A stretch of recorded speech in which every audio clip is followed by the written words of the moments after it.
Go through the dialogue in English if you do not understand Tamil and if you have not watched the movie. This is the entire dialogue that plays out. On GST, he says Singapore collects 7% GST and they provide free healthcare services to its citizens. This is the only factoid which perhaps you can say is wrong because they have MediSave and it goes out of their income tax $1,500 or above 8 to 10.5%. Chhod dijiye, movie hai. But look at the real point. He says our government collects 28% GST. Does it not? In some cases it does. Why are we not providing free healthcare is a question.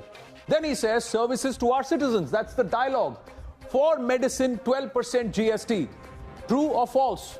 5% to 12% is the variant. He's picked up the higher one. One commodity that cripples our livelihood. He's talking about liquor. There is no GST on human consumptible alcohol consumed by humans. Let's put it that way. Alcohol consumed by humans. There is no GST levied. Other taxes are. Then he goes on to say there is oxygen cylinder in one of the government hospitals. No oxygen cylinder in one of the government hospitals. We know which one, don't we? And when we inquire, we come to know that they have unpaid bills for more than 2 years. Is he not talking about what happened in Gorakhpur? Of course he is.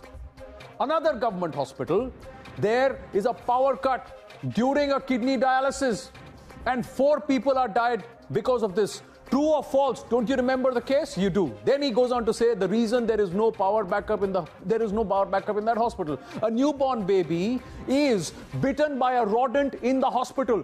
True, false? True. And the baby is dead. True.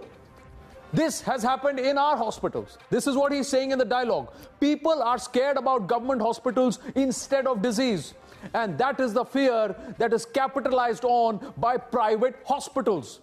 You tell me, what is there to mute about this dialogue? That the BJP has gone overboard, said, mute it. This is the entire story, ladies and gentlemen. Just quickly, another scene where a comedian stands for a French visa and says, mere jeb mein note nahi hai because it is all digital India and we have to stand outside banks to get our notes. Is that not true? Aren't we looking at digital India? Aren't we carrying less notes in our pocket? What's so wrong about this? That's the story.